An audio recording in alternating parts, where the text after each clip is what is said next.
Now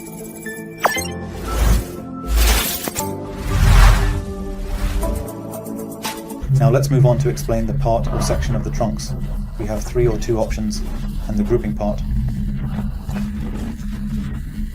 So we start with the FXO.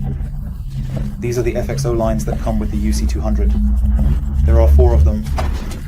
So when you actually connect with line FXO1, you will indeed notice that it changes from disconnected to idle. I'm going to connect it right now. As you can see, it is currently now becoming idle or in mode V. It is now currently connected with an analog telephone and it is able to make calls. You just simply need to add the number that you have obtained from the operator easily into the DID system. So now for the SIP chunk subsection, the goal is to be able to make calls or to place calls on an international scale as well as nationally. You need to go through an operator with whom you must register, who will provide you with the data you need to configure the SIP chunk.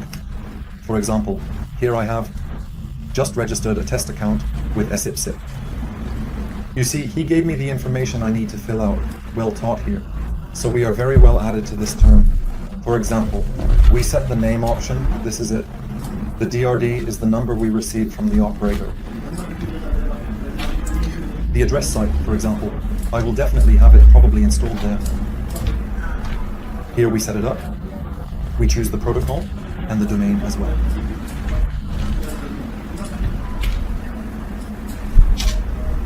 The field is the same for the rhyme in the vast open space. The username.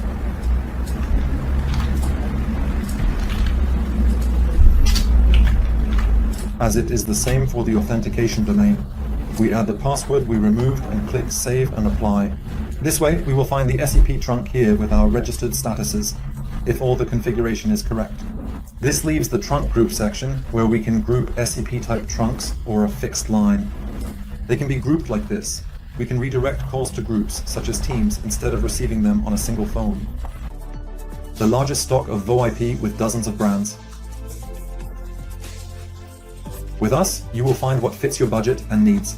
And most importantly, everything comes with a warranty on the equipment and installation.